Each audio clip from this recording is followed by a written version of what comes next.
भैया हमार भोजपुरी चटनी नियन बा। खानवा खाए खातिर जब लोग बैठेला ना तो भैया एगो नींबू मांगेला कि ना, काहे भैया मुंह के स्वाद बढ़ जाला। वैसा ने हर जुबान के बीच में ई भोजपुरी जबान स्वाद बढ़ावेला। ऐसे इहे खातिर ई भोजपुरी के नाम पड़ल। जैसन भोज में मजा बा वैसन कुल जुबान में भोजपुरी में मजा बा। रवा लोग बैठी, इंशाल्लाह हमको वक्त मिली तो सुनाई जरूर। हम तो रौरे जवार के हैं, रानीपत रामघाट के रहे वाला बानी। रवा लोग के सबके पता बा। तब बुद्धू আসুন आगे একটু আলোচনা করি। কোরআন হাদিস থেকে একটু আলোচনা শুনেন। শিক্ষা হলো দু প্রকারের, খুব ধ্যান দিয়ে শুনবেন। খুব গুরুত্বপূর্ণ চারটি কথা বলবো, কারণ বেশি সময় নেই যে 2 ঘন্টা আপনাকে বয়ান করব। আধ ঘন্টা বয়ান করব মাত্র। শিক্ষা এক নম্বরে হলো শিক্ষার দুটা কিসিম। একটা হলো জেনারেল শিক্ষা, মানে দুনিয়াবি শিক্ষা, ইংলিশ হিন্দি হ্যান ত্যান ম্যাথ সায়েন্টিস্ট বৈজ্ঞানিক পড়তে যা লাগে এটা হলো জেনারেল শিক্ষা। আর একটা হলো দ্বীনি শিক্ষা। দুটোই দরকার। আমি বলিনি খালি কোরআন হাদিস পড়া দরকার, দুটাই দরকার। কোরআন হাদিস দ্বীনি শিক্ষা না নিলে আখেরাত বানাইতে পারবেন না, আর দুনিয়াবি শিক্ষা না নিলে দুনিয়াতে বাঁচতে পারবেন না। কারণ এই যুগে ভারতবর্ষে বাস করতে গেলে আপনাকে শিক্ষিত হওয়া লাগবে। আপনি যে কত জিনিস থেকে মরছেন আপনি বুঝতেই পারেন না অশিক্ষিতর কারণে। ইন্দিরাবাস পাস হইলেন, আপনার এখন পর্যন্ত রাসল কার্ড বনে না, কিসের কারণে? দৌড়াইছেন মুম্বারস কাছে, দৌড়াইছেন, হইবে ভাই হয়ে যাবে, কিন্তু হয় না। কেন? আপনি নিজে যদি জানতেন আপনি নিজে বাহির করে নিতেন খুঁড়ে কোনখানে আছে। তাহলে বাঁচতে গেলে দুটোই শিক্ষার দরকার আছে। যদি জেনারেল শিক্ষা না হতো ডাক্তার হতো না, আর ডাক্তার না হলে চিকিৎসা হতো না, এলাজ বাগের মানুষ মরতো, তাহলে এটাও দরকার। যদি সায়েন্স না থাকতো তাহলে পরে আজ মোবাইল আর বড় বৈজ্ঞানিক না থাকতো তাহলে এরকম সুবিধার জিনিসের আবিষ্কার হতো না। তাহলে জেনারেল শিক্ষারও দরকার আছে, কিন্তু দ্বীনি শিক্ষার তার চাইতে বেশি দরকার। কারণ জেনারেল শিক্ষার মেয়াদ হলো 60 বছর 70 বছর, দুনিয়াতে যতদিন বেঁচেছেন ততদিন। আর দ্বীনি শিক্ষা হলো চিরস্থায়ীর, দুনিয়া আখেরাত। দুনিয়াবি শিক্ষা শুধু দুনিয়াতে মানুষকে সম্মান দেয়, আর দ্বীনি শিক্ষা দুনিয়াতে সম্মান দেয়, আখেরাতে সম্মান দেয়। বন্ধুরা আমার, এটা হলো কোরআন। ভালো করে বুঝবেন এটা কি? কোরআন। এই কোরআনে 114টি সূরা আছে। কতটি? 114টি। 114টি সূরাতে 6666টা আয়াত আছে। এই কোরআনে যখন আপনি শুরু করবেন বিসমিল্লাহির রহমানির রহিম পড়বেন, ঠিক আছে? তো কোরআন শুরু করতে গেলে প্রথম শুরু হলো বা দিয়ে, নাকি? বিসমিল্লাহ পড়তে গেলে বা আগে আসছে কিনা? আর কোরআন শেষ করলেন পড়া সূরা ফাতিহা থেকে শুরু করলেন, সূরা নাসে যে কোরআন শেষ হবে যখন আখেরি আয়াত পড়বেন মিনাল জিন্নাতি ওয়ান নাস। কি পড়বেন? মিনাল জিন্নাতি ওয়ান নাস। তো কি এলো লাস্টে? সিন। বা প্রথমে, লাস্টে স। প্রথমে বা, লাস্টে সিন। এবার বা আর সিনকে যদি আপনি জোড় করেন কি হবে? বাস। আপনি যখন খেতে বসেন, খুব গভীর কথা বলছে শোনেন, আপনি খেতে বসেছেন, আপনার পেটে খুব খিদা লেগেছে, ভোক লেগেছে।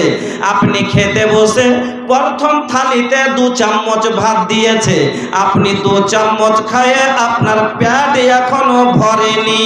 আর আপনাকে যদি ভাত দিতে আসে আপনি বলবেন দাও না, বাস। কি বলবেন? প্রথম 2টা ভাত দিয়েছে, দ্বিতীয়বার ভাত দিতে আসছে, বলছে ভাত নিবেন, আপনি কি বলবেন? দেন, না বলবেন বাস। কি? দুটার মধ্যে পেট যদি ভরে যায় থাকে তাহলে বলবেন বাস আর দরকার নাই, আমার পরিপূর্ণ আর লাগবে না। আর যদি পেট ভরে না থাকে তাহলে বলবেন হ্যাঁ দেন, আরো লাগবে।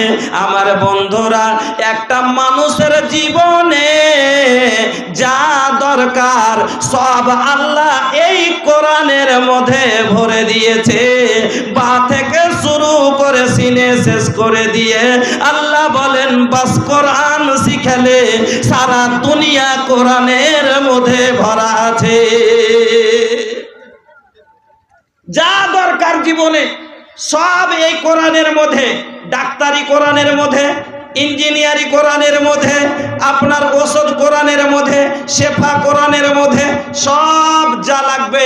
ঝগড়ার সমাধান কোরআনের মধ্যে, বাবার বিরাসের ভাগ কোরআনের মধ্যে, পর্দার কোরআনের মধ্যে, যা কিছু আছে সব কোরআনে আছে।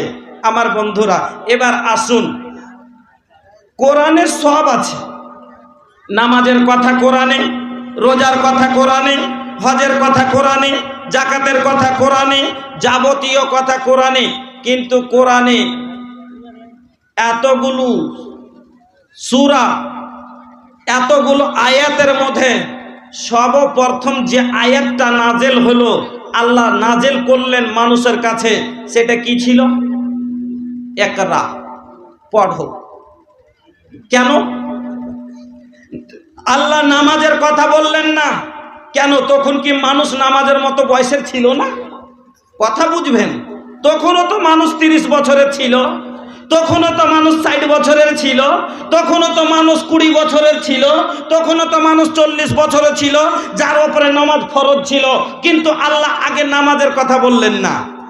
তখনও তো মানুষের উপরে রোজা করার মতো বয়সের লোক ছিল, কিন্তু আল্লাহ রোজার কথা বললেন না। বলেছেন? বলেননি। নামাজের কথা আল্লাহ বললেন না, রোজার কথা আল্লাহ বললেন না। তখন কি দাওলাতমান লোক ছিল না? তবে আল্লাহ হজের কথা বললেন না। জাকাতের তখন কি মাল মানুষের কাছে ছিল না? ছিল। কিন্তু তারপরও আল্লাহ জাকাতের কথা বললেন না। আল্লাহ পড়ার কথা কেন বললেন? আল্লাহ তো বলতে পারতেন নামাজ পড়ো, আকিমুস সালাহ, আগে আল্লাহ নামাজ নাজিল করতে পারতেন। আগে তো আল্লাহ আতুস যাকাত বলতে পারতেন, কিন্তু বললেন না কেন? আল্লাহ রাব্বুল আলামিন সব আগে শিক্ষার কথা কেন? শুনেন, আপনি ইবাদত করবেন, নামাজ পড়বেন, তাহলে নামাজ পড়তে গেলে শিক্ষার দরকার আছে না নেই? আছে।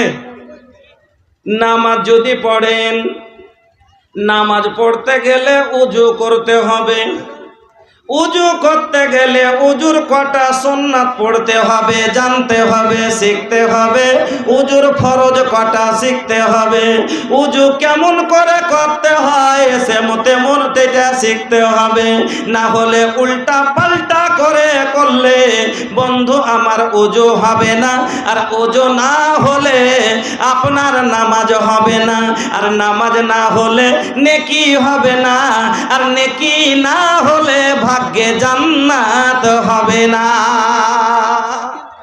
নামাজ পড়তে গেলে শিক্ষা লাগবে। আচ্ছা, সূরা ফাতিহাই শিখেননি, নামাজ হবে?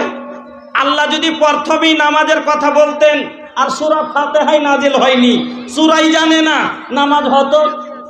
আল্লাহ পাকের নবী বলছেন লা সালাতা লিমান লাম ইয়াকরা বিফাতিহাতিল কিতাব, সূরা ফাতিহা পড়া ছাড়া নামাজ হবে না।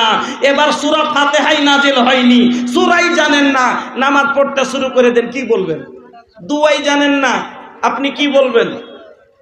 উজুর তারতিবই জানেন না। আপনি না জেনে, যেমন একটা লোক নতুন নতুন মুসলমান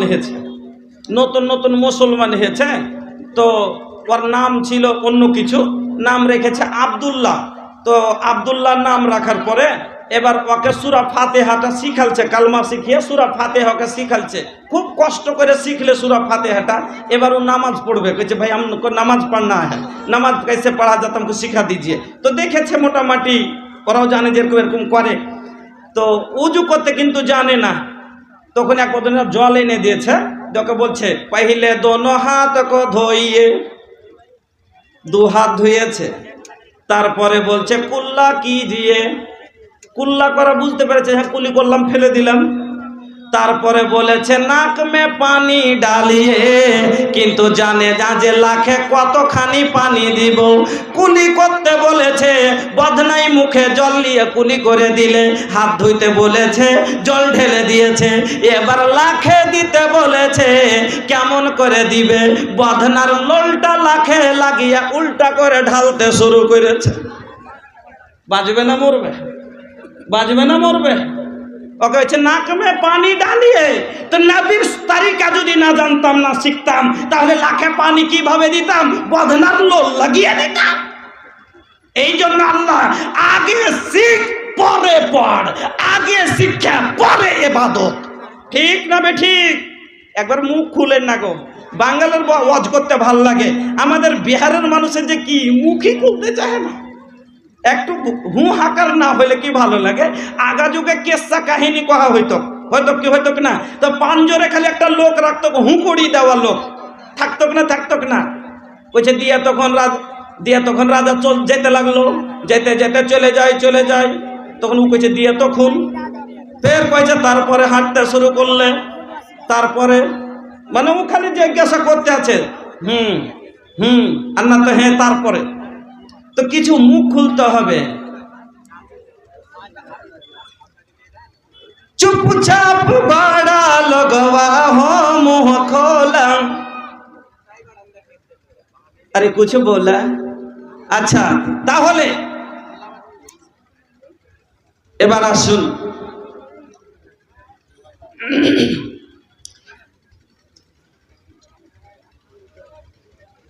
কোরআন হাদিস।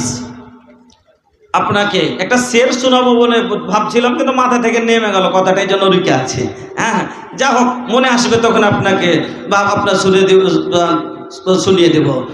তো বন্ধু আমার, তাহলে নামাজ ইবাদত করতে গেলে আল্লাহর আপনাকে শিক্ষা লাগবে। এজন্য ইবাদতের কথা আল্লাহ পরে বললেন, আগে শিক্ষার কথা। এবার শুনেন, রোজা, আপনি রোজা রাখবেন। রোজা রাখতে গেলে শিক্ষার দরকার আছে না নেই? আছে না নেই? আচ্ছা, ভাত হালাল না হারাম? ভাত হালাল না হারাম? কেউ বলছে হালাল, কেউ বলছে হারাম। আমি বলছি হালাল হারাম দুটাই ঠিকই কথা। এক সমাতে হালাল, এক সমাতে হারাম। বল, স্ত্রী নিজের মোহর দেওয়া স্ত্রী হালাল না হারাম? হালাল, কিন্তু এক সমাতে হালাল, এক সমাতে হারাম। বলবেন কখন? রোজা অবস্থায় ভাত যে কি নিজের কিনা চালের ভাত, তারপরও হারাম। কখন? রোজার অবস্থায়। নিজের টাকা দেওয়া স্ত্রী, তারপরও হারাম। কখন? না তো রোজার অবস্থায়। আমি শিক্ষাই জানি না, রোজা কি জিনিস বুঝি না। রোজাতে কোনটা করতে হবে, কোনটা করতে হবে না, কোনটা জায়েজ করতে গেলে রোজা ভেঙে যাবে, কোনটা করতে গেলে রোজা থাকবে। আমার বন্ধু, আমি জানতামই যদি না, আর আমি রোজা রাখতে লাগতাম, আল্লাহ যদি আগেই বলতেন যে তুমি রোজা রাখো, আর রোজা রাখতে লাগতাম। আর তা আমি জানি না যে রোজা কতক্ষণ ধরে রাখতে হবে। এটাও কোরআন যদি আপনাকে বলে দিত কতক্ষণ ধরে রাখবে, আমার বন্ধুরা, তাহলে রোজার অবস্থায় কোন কোন জিনিস জায়েজ, কোনটা না জায়েজ আগে জানতে হবে, তারপরে রোজা আপনার কবুল হবে। না শিখে না জেনে যদি রোজা করি আর না খেয়ে থেকে রোজাই না হয়, তো নেকি হলো না, আর নেকি না হলে জান্নাত হলো না ভাগ্যে। এ লেগে আগে রোজা লয়, আগে শিখ পরে রোজা কর।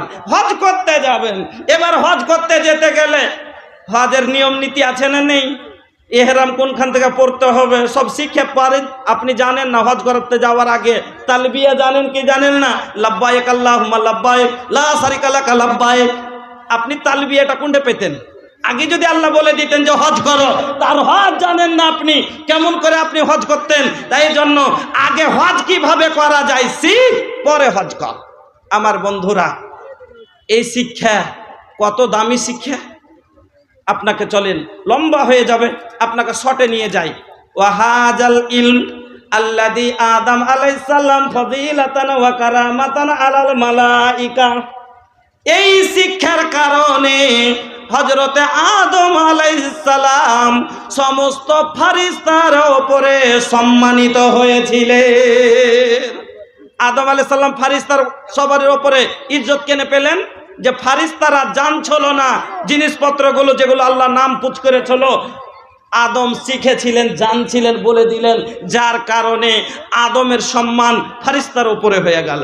ওয়াহাজাল ইলম আল্লাযী আখরাজা ইউসুফ আলাইহিস সালাম মিনাস সিজন, এই ইলমের কারণে ইউসুফ আলাইহিস সালাম কায়েদখানা থেকে রেহাই পেয়েছিলেন। কি শিক্ষা ছিল? খাবের তাবির যদি না করতে জানতেন, স্বপ্নের ব্যাখ্যা যদি না করতে পারতেন না, তাহলে ওকে জেলি থাকতে হতো। ব্যাখ্যা করে দিলে বাদশাহ আজাদ করেছিল, এই কারণে আজাদ পেয়েছিল। ওয়াহাজাল ইলম আল্লাযী আখরাজা ইউনুস আলাইহিস সালাম মিন বাতনিল হুত, এই শিক্ষার কারণে নবী ইউনুস আলাইহিস সালাম মাছের পেট থেকে পরিত্রাণ পেয়েছিলেন। আল্লাহ কি বলছেন? ফালাউলা আন্নাহু কানা মিনাল মুসাব্বিহিনা লালাবিসা ফি বাতনিহি ইলা ইয়াউমি ইউবাসুন, সেদিন যদি নবী ইউনুস তাসবিহ না পড়তো তাহলে কিয়ামত পর্যন্ত মাছের পেটে থেকে যেত। তাহলে তাসবিহটা জানছিলেন, তার জন্য তো অভ্যেতি পেলেন।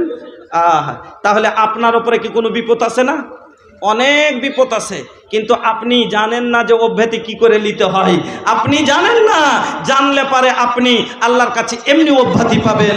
আমার বন্ধুরা, আমার ভাইরা, ওয়াহাদাল ইলম আল্লাযী জালান নবী সাল্লাল্লাহু আলাইহি ওয়াসাল্লাম আকরামুল আম্বিয়া ওয়া আশরাফিহিম, এই শিক্ষার কারণে আমার নবী সমস্ত নবীর ইমাম হয়ে নামাজ পড়াচ্ছেন। নারে তাকবীর!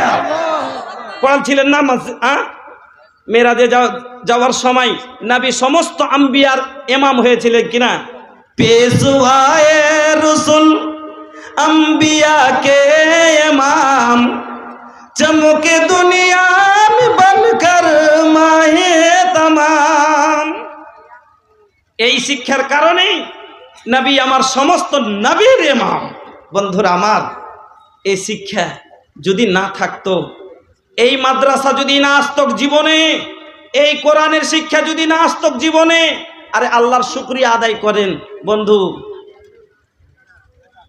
যদি কোরআন হাদিস না মানি জীবনে, কি হবে গমির তোর পারে। যদি কোরআন হাদিস না মানি জীবনে, কি হবে গমির তোর পারে।